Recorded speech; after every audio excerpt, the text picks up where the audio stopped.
PSL जब से शुरू हुआ है कंट्रोवर्सियां ही होती जा रही हैं। कंट्रोवर्सियां ख़त्म होने का नाम नहीं ले रही थी कि बीच में एक और कंट्रोवर्सी ने कदम जमा लिया है। वो कंट्रोवर्सी कौन सी है? वो कंट्रोवर्सी ऐसी कंट्रोवर्सी है कि चीफ मिनिस्टर पंजाब मरीम नवाज साहिबा की जो वज़ीर इत्तलात हैं, उन्होंने एक ऐसा बयान दे दिया है किसी क्रिकेटर के बारे में कि आप सोचते रह जाएंगे कि यार किसी हुकूमती ज़राए को या किसी हुकूमती वज़रा को, वज़ीर को ऐसा बयान देना ज़ेब देता है। तो इस हवाले से मैं आगे चल के आपको बताऊंगा कि उन्होंने ऐसा क्या बयान दिया। बहुत ही घटिया बयान दिया है उन्होंने जो बयान दिया है। और दूसरा, सलमान अली आगा ने एक अहम इंकशाफ कर दिया है। वो इंकशाफ क्या है? वो एक खिलाड़ी की सिलेक्शन के ऊपर शदीद नाला नज़र आ रहे हैं और वो सिलेक्शन जो है ना, वो इस टाइम पे पीएसएल का टॉप परफॉर्मर और यंग लड़का है। वो आप आइडिया लगा सकते हैं कि कौन सा लड़का होगा। उस लड़के को पाकिस्तान की T20 टीम के लिए कंसीडर किया जा रहा है, जिस पे सलमान अली आगा बरहम नज़र आ रहे हैं। वो बरहम इस वजह से नज़र आ रहे हैं कि सलमान अली आगा कहते हैं कि भाई क्रिकेटर जो भी आना चाहिए टीम के अंदर, उसे डोमेस्टिक पे कम से कम खेलनी चाहिए। उसे लिस्ट है, उसे फर्स्ट क्लास क्रिकेट और उसे जो डोमेस्टिक T20 क्रिकेट है ना, जो फैसल बैग T20 कप है, इस तरह के जो नेशनल T20 कप हैं, ये कप T20 कप उन्हें खेल के आना चाहिए ताकि उन्हें कुछ ना कुछ डोमेस्टिक के बॉलरों को फेस करने का तजर्बा हो। और दूसरा, उन्हें कम से कम जो डिफरेंट किस्म के जो बॉलर्स हैं उनको खेलने का तजर्बा हो। चाहे वो बॉलर है तो उसे डिफरेंट किस्म के बैट्समैन को फेस करने का तजर्बा हो, और जो बैट्समैन है तो उसे बॉलरों को फेस करने का तजर्बा हो। इस चीज़ से मैं सलमान अली आगा की एग्री करूंगा। क्यों? क्योंकि आप इसकी ना एक बहुत बड़ी मिसालें आपके सामने हैं। क्रिकेटर पीएसएल से सिलेक्ट हुए, नो डाउट एक बड़ा टैलेंट के तौर पे हम देखते हैं कि पीएसएल हमारी एक बड़ा ब्रांड वैल्यू है, लेकिन आप पीएसएल की परफॉर्मेंस के ऊपर उसे नेशनल टीम में ना लेके आए। एक नया लड़का जिसने अभी कैरियर में शुरुआत की है, उसका पहला सीज़न अच्छा लग गया है क्योंकि उस लड़के को कोई जानता नहीं था, उसकी कोई कमज़ोरियां किसी को नहीं पता थी। इस वजह से वो लड़का कामयाब हो गया पहले सीज़न में। तो उसने आके सबके, मैं कहता हूँ, बैंड बजा दी। तो आप उसको क्या टीम के अंदर ले आएंगे? मैं बात कर रहा हूँ समीर मिन्हास की। समीर मिन्हास इस टाइम पे नूरे नज़र, वो जो लफ्ज़ इस्तेमाल करते हैं ना कि एक ऐसा देखा नहीं खूबसूरत कहीं, तो मेरे ख्याल में इस टाइम पे ना वो पीसीबी का, मोहसिन नकवी का आंखों का तारा बना हुआ है। यार आप बनाएं, तारा बनाएं, मैं समीर मिन्हास के बिल्कुल भी खिलाफ नहीं हूँ, मैं उसको सपोर्ट करता हूँ। वो हमारे शहर से ताल्लुक़ रखता है, मुल्तान शहर से ताल्लुक़ रखता है, लेकिन उसके खिलाफ नहीं हूँ। मैं सिर्फ उसकी बेहतरी के लिए बात कर रहा हूँ कि आपको उसे डोमेस्टिक में प्रॉपर चांस दें। उसको बोलें कि भाई फर्स्ट क्लास क्रिकेट खेल, लिस्ट ए क्रिकेट खेल, उसके बाद आप जो डोमेस्टिक T20 टूर्नामेंट्स होते हैं वो खेलें, आप रमज़ान के जो टूर्नामेंट्स होते हैं वो खेलें। कम से कम 1-1.5 साल आप लगातार 4 डे रेड बॉल क्रिकेट खेलें, उसके बाद आपको पाकिस्तान टीम के लिए कंसीडर किया जाएगा। क्योंकि यार डोमेस्टिक के आपके इतने ज़्यादा टॉप परफॉर्मर हैं, आप उनको मौका नहीं देते हैं, आप पीएसएल को तरजीह देते हैं। तो पीएसएल तो 1 महीने का टूर्नामेंट है, 1 महीने की कारकर्दगी के ऊपर आप उसे कैसे जज कर सकते हैं? तो मेरा इस चीज़ के ऊपर पीसीबी के साथ सीरियस कंसर्न है, और यही कंसर्न उठाया है सलमान अली आगा ने। और सलमान अली आगा ने यह भी बोल दिया है कि मेरे लिए इस टाइम जो अहमियत रख रहा है वो 2027 का ODI वर्ल्ड कप रख रहा है। तो हो सकता है कि मैं T20 क्रिकेट से ब्रेक ले लूँ, या वो ब्रेक ले रहे हैं T20 क्रिकेट से, या वो मेरे ख्याल में किसी सिलेक्शन के ऊपर उनका मामलात ख़राब जा रहे हैं कि वो या समीर मिन्हास सेलेक्ट होने जा रहा है। समीर मिन्हास की बातें तो सुनने में आ रही कि समीर मिन्हास को कंसीडर किया जा रहा है। तो मेरे ख्याल से पीसीबी का और सलमान अली आगा का कुछ क्लैश चल रहा है, जिसकी वजह से सुनने में पहले आया था कि सलमान अली आगा को हटा के बाबर आजम को T20 का कप्तान बनाया जा रहा है। तो मेरे ख्याल से ये बहुत बुरा डिसीजन होगा। बाबर आजम के खिलाफ नहीं हो, बाबर आजम हमारे हीरो हैं, हमारा प्राइड है, उन्होंने पूरी दुनिया में हमें एक ऊंचा मुकाम दिया है। लेकिन यार आप एक खिलाड़ी को यह बोल के बाहर करते हैं कि आप T20 प्लेयर नहीं हैं, उसके बाद आप उसी खिलाड़ी को कप्तान बना के टीम में ले आते हैं। तो ये कहाँ की लॉजिक है, ये कहाँ की साइंस है? आप लोगों ने तमाशा बनाया हुआ है, क्रिकेट का तमाशा बनाया हुआ है। यार ऐसे तो नहीं चलता ना। आपने कप्तान बनाना बाबर आजम को, आप वनडे का बनाएं, टेस्ट का बनाएं, जिसकी समझ बूझ भी आती है कि हाँ यार वो इस चीज़ का अहल है। जिस चीज़ का वो अहल ही नहीं है आप उसको उसका कप्तान बना रहे हैं। नो डाउट पीएसएल में इस दफ़ा बाबर आजम की परफॉर्मेंस बहुत आउटस्टैंडिंग है, लेकिन अगेन वही स्ट्राइक रेट का इशू है।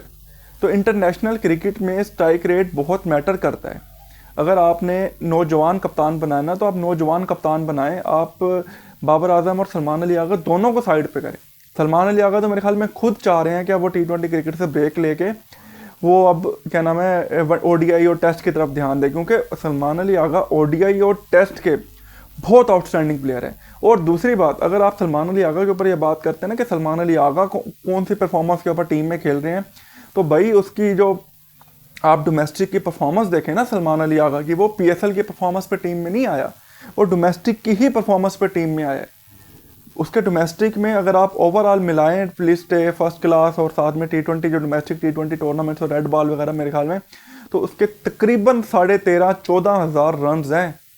ٹھیک ہے, اس کے علاوہ اگر آپ اس کی بولنگ میں اس کے فگرز دیکھیں تو تقریباً 300 کے قریب اس کی وکٹیں ہیں. ٹھیک ہے, کیونکہ بالر تو وہ پارٹ ٹائم کرتے ہیں نا, بیٹس مین ہے پراپر, تو 14,000 رنز بنانا کوئی بابا جی کا کھیل نہیں ہے. تو اس نے ڈومیسٹک میں پرفارم کیا ہے. اگر اس کے کیچز کی بھی بات کی جائے نا, اس کی فیلڈنگ کی بات کی جائے, تو میں بھی اس کے سٹیٹس دیکھ کے آیا تھا, اس کے تمام اگر کیچز کو آپ کمبائن کر دیں تو 200+ اس کے کیچز ہیں. ٹھیک ہے, تو ایک اچھا فیلڈر, اچھا وہ بالر اور اچھا بیٹسمین پروو کر کے اپنے آپ کو ڈومیسٹک میں وہ پھر ٹیم کے اندر آیا تھا. سلمان علی آغا کی T20 کارکردگی کے اوپر میں ایک بہت بڑا اس کا اوپر جو تنقید کرنے والا ہوں, لیکن جس چیز کے اوپر سلمان علی آغا کو سپورٹ کرنا بنتا ہے وہ آپ کریں, کیونکہ سلمان علی آغا اس ٹائم پہ آپ کی ون ڈے اور ٹیسٹ کی ٹیم کی بیک بون ہے. سلمان علی آغا پرفارم کر رہے ہیں, وہ آپ کی ٹیم جہاں پہ مشکل میں کھڑی ہوتی ہے سلمان علی آغا وہیں پہ نیچے سے آتے ہیں, چوتھے پانچویں نمبر پہ بیٹنگ کرتے ہیں سلمان علی آغا ون ڈے ٹیسٹ میں, اور وہاں پہ آ کے آپ کو پرفارم کر کے دیتے ہیں, سنچریاں مار کے جاتے ہیں 50s 80s, اور وہ بھی تیز, زیادہ نہیں نا, تو ان کا اسٹرائک ریٹ 80 سے پلس ہی ہوتا ہے, اور جب ان کا فارم اچھی چل رہی ہو تو 100+ اسٹرائک ریٹ سے بھی وہ کھیل رہے ہوتے ہیں ون ڈے کے اندر. ٹھیک ہے نا, اور ٹیسٹ کے اندر بھی ان کا اسٹرائک ریٹ یہی ہوتا ہے 70-80. تو ٹیسٹ میں 70-80 اسٹرائک ریٹ بہت اچھا اسٹرائک ریٹ ہے, لوگوں کا تو ون ڈے میں ہوتا ہے یہ اسٹرائک ریٹ. تو بھائی سلمان علی آغا نے اپنے آپ کو پروو کیا ہوا ہے, تو وہی ٹیم میں آیا ہوا ہے. اور دوسرا اب بات کر لیتے ہیں نسیم شاہ والے ٹاپک کے اوپر. جو میں نے شروع میں ایک وزیر کی بات کی تھی, وہ وزیر ہیں, ان کا نام ہے عظمیٰ بخاری. عظمیٰ بخاری صاحب نے, سوری صاحب بول دیا میں نے, صاحبہ نے, انہوں نے نسیم شاہ کو ٹاؤٹ قرار دے دیے. یار اگر نسیم شاہ ٹاؤٹ ہے تو آپ ٹاؤٹ نہیں ہیں. اب میں لفظ نہیں استعمال کرنا چاہتا کہ آپ کس کی ٹاؤٹ ہیں, آپ کن کن لوگوں کی ٹاؤٹ ہیں. عظمیٰ بخاری صاحبہ, ہمارا تعلق میڈیا سے ہے, ہم میڈیا میں جاب کرتے ہیں. ٹھیک ہے, اور ہم میڈیا سے ہمارا پچھلے 8-10 سال سے واسطہ ہے. میں آپ کو اپنے چینل کا نام نہیں بتاؤں گا کہ میں کس چینل میں جاب کر رہا ہوں, لیکن میں پچھلے 10 سال سے میڈیا کے پلیٹ فارم سے وابستہ ہوں, اور میں ڈیفرنٹ ٹی وی چینلز اور ڈیجیٹل چینلز کے لیے کام بھی کر چکا ہوں. ابھی بھی میں کرنٹلی ایک چینل میں کام کر رہا ہوں. تو آپ کیا سمجھ رہی ہیں کہ عظمیٰ بخاری صاحبہ ہمیں کوئی حقیقت نہیں پتہ؟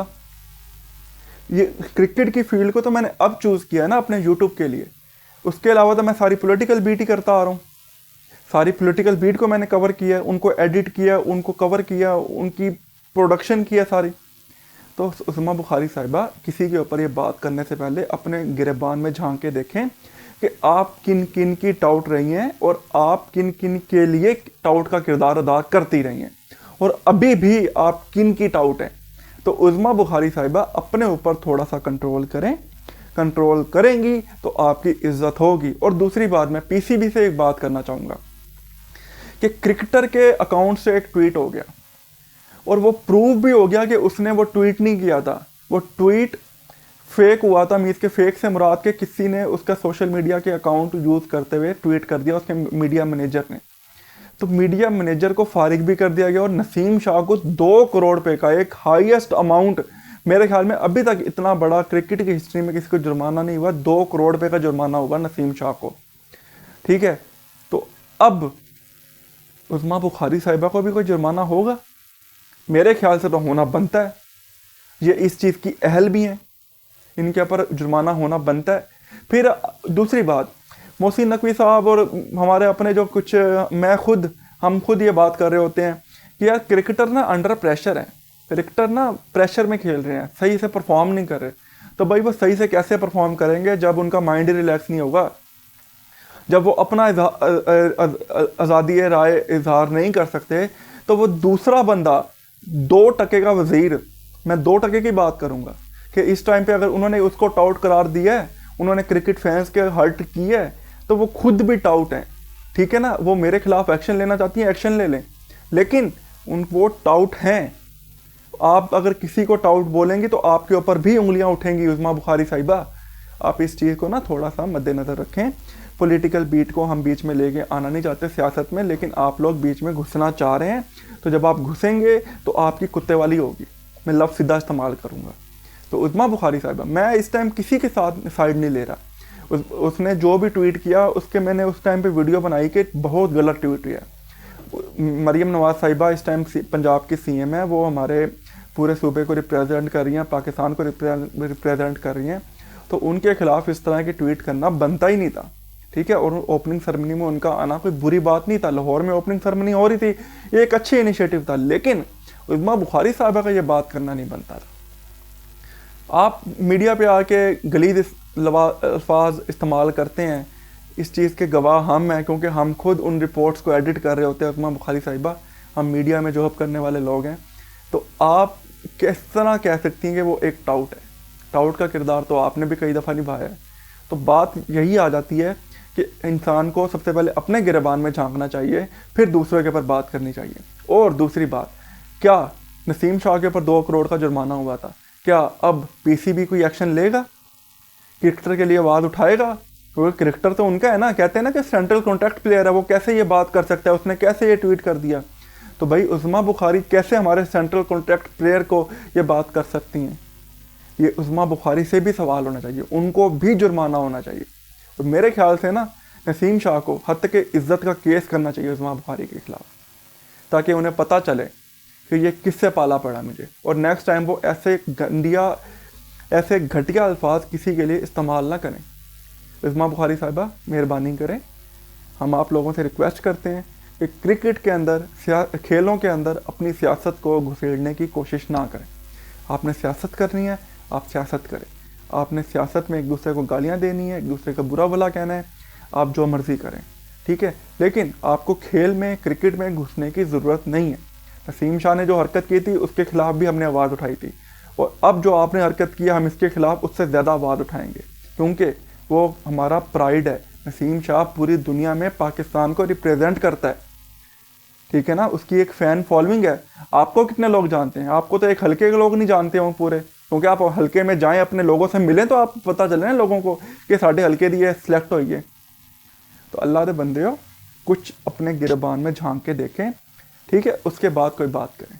आज की वीडियो में इतना ही, मिलते हैं अगली वीडियो में, तब तक के लिए अल्लाह हाफ़िज़।